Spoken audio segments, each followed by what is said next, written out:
जमीन से 480 फुट ऊंचे 4500 साल पुराने पिरामिड्स के अंदर ऐसा क्या था जिसको देखने के लिए रिसर्चर ने एक रोबोटिक कैमरा पिरामिड के अंदर भेजा।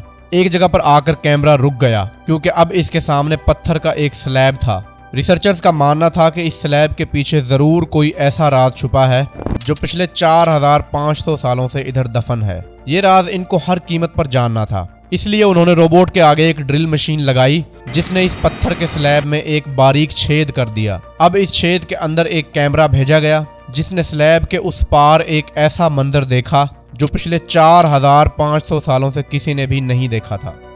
इनसाइड्स टीवी की वीडियोस में एक बार फिर से खुशामदीद। नाजरीन, मिस्र यानी इजिप्ट में 138 ऊंचे तरीन पिरामिड मौजूद हैं जिन्होंने पिछले हजारों सालों से दर्जनों अर्थक्वेक्स और कई खतरनाक तूफानों का सामना किया है, लेकिन मजाल है इनमें से कोई एक भी इधर से उधर हुआ हो। इनमें से सबसे ऊंचा और बड़ा the great pyramid of Giza कहलाता है और इस पिरामिड की बेस का टोटल एरिया 13 एकड़ है। यानी इस पिरामिड के अंदर हैरत अंगेज तौर पर एक या दो नहीं बल्कि पूरी 9 फुटबॉल फील्ड्स आराम से फिट आ सकती हैं। एक एस्टिमेट के हिसाब से इस पिरामिड में टोटल 23 लाख बड़े बड़े पत्थरों का इस्तेमाल हुआ है, जिनमें से कई पत्थरों का वजन 50 टन से भी ज्यादा है। अगर इसके टोटल वजन का अंदाजा लगाया जाए तो इस पिरामिड का वजन 60 लाख टन है, जो 12 बुर्ज खलीफाओं के बराबर बनता है। लेकिन इतने ऊंचे और आलीशान पिरामिड बनाने का आखिर मकसद क्या था? हजारों साल पहले जब इंसान के पास कोई टूल्स भी मौजूद नहीं थे, तब इन पिरामिड्स की दीवारों को कैसे इंच बाय इंच लेवल किया गया? कैसे 50 टन वजनी पत्थरों को स्क्वायर शेप में काट कर बगैर क्रेन के ही 480 फुट की ऊंचाई तक पहुंचाया गया? और इनको बनाने में ऐसे कौन से इंजीनियर्स का हाथ था जिन्होंने इन पिरामिड्स को अर्थक्वेक प्रूफ के साथ साथ इनके तमाम साइड्स को एग्जैक्टली 51.5 डिग्री के एंगल पर सेट किया? ये सब आप जान सकेंगे आज की इस वीडियो में। तो आइए देखते हैं कि इन पिरामिड्स को बनाने में कौन कौन से चैलेंजेस का सामना करना पड़ा। Challenge number 1। कई सदियों से मुख्तलिफ रिसर्च टीम्स पिरामिड्स की कंस्ट्रक्शन टेक्निक जानने के लिए सर जोड़कर बैठी हुई थीं कि आखिर इस पिरामिड के हर साइड को यानी नॉर्थ, साउथ, ईस्ट और वेस्ट को बगैर किसी कंपस के एग्जैक्टली इक्वल कैसे सेट किया गया।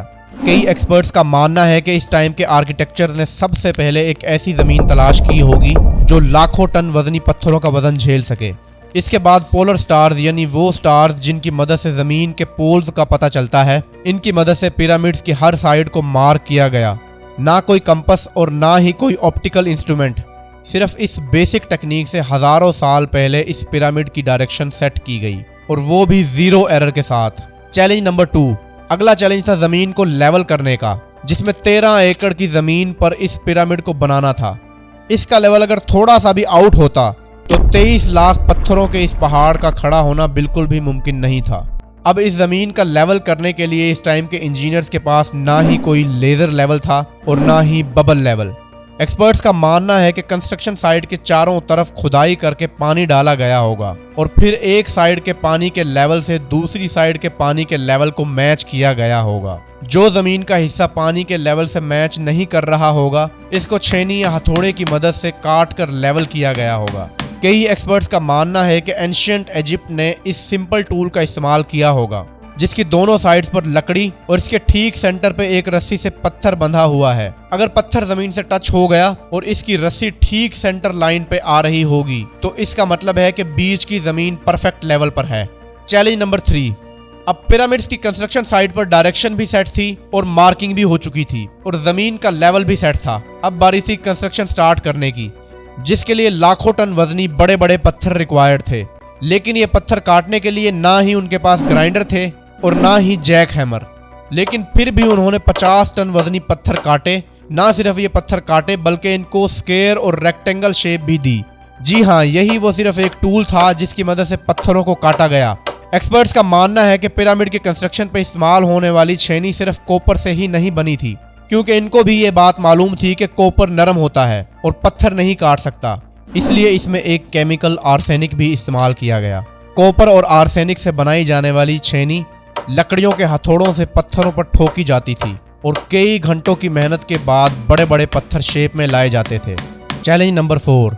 अब क्योंकि ये खास किस्म का पत्थर जिसको आज लाइमस्टोन कहा जाता है, इसकी कटाई पिरामिड कंस्ट्रक्शन साइट गीजा से 250 किलोमीटर दूर तोरा के शहर में हो रही थी।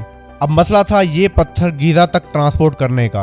हर एक पत्थर 50 टन यानी 50,000 किलोग्राम के बराबर था, जो तकरीबन 3 पैसेंजर बसेस के वजन के बराबर बनता है। और ऐसे तकरीबन 23 लाख पत्थर सिर्फ एक पिरामिड में इस्तेमाल होना थे। इतना ज़्यादा वजन ट्रांसपोर्ट करने के लिए ना ही इस दौर में कोई जानवर काम आ सकता था और ना ही इनके पास कोई ट्रक मौजूद थे।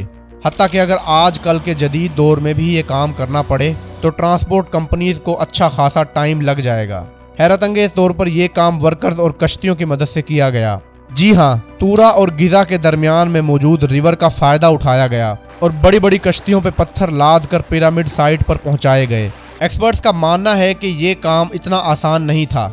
शिप्स में इतने बड़े बड़े पत्थर की लोडिंग और अनलोडिंग में कम से भी कम 500 मजदूरों की आर्मी लगाई गई होगी। Challenge number 5।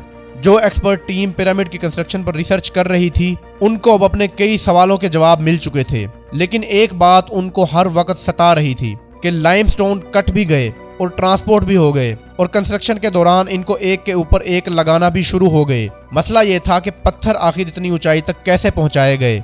कई एक्सपर्ट्स का मानना है कि पिरामिड की कंस्ट्रक्शन से पहले ही ये प्लान कर लिया गया था।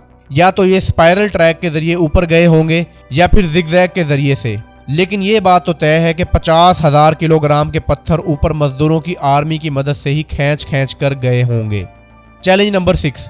बात सिर्फ लाखों मजदूरों और छेनी हथौड़ों से लाइमस्टोन काटने और इतने बड़े पत्थरों को ट्रांसपोर्ट करने की ही नहीं थी।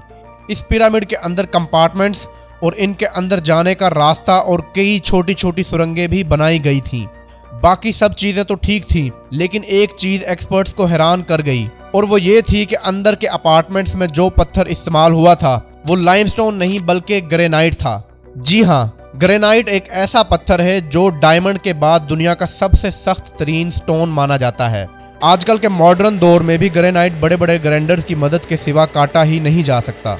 दुनिया भर से कई आर्कियोलॉजिकल एक्सपर्ट्स को पिरामिड का विजिट भी करवाया गया, लेकिन किसी को भी इस बात का सुराग नहीं मिला कि 4500 साल पहले इजिप्टियन ने ग्रेनाइट जैसे ठोस पत्थर को इतनी सफाई से कैसे काटा था।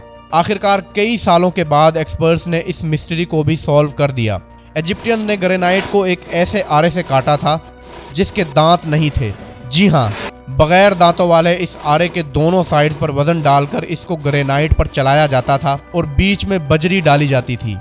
एक्सपर्ट्स का मानना है कि इस तरीके से इतने बड़े पत्थर को काटने में 4 महीनों का वक्त लग जाता था। आखिरकार पिरामिड्स बनाने का मकसद क्या था? इन पिरामिड को बनाने में कितने मजदूर एक ही वक्त में काम करते थे? और रोबोटिक कैमरा ने जब पिरामिड के अंदर पत्थर की स्लैब में सुराख किया तो इसके अंदर कौन सा मंजर देखा गया जो पिछले 4500 सालों से किसी ने भी नहीं देखा था? ये सब और इससे भी ज्यादा आप जानेंगे इसी वीडियो के अगले पार्ट में। तो मिलते हैं इस वीडियो के अगले पार्ट में। अल्लाह हाफिज।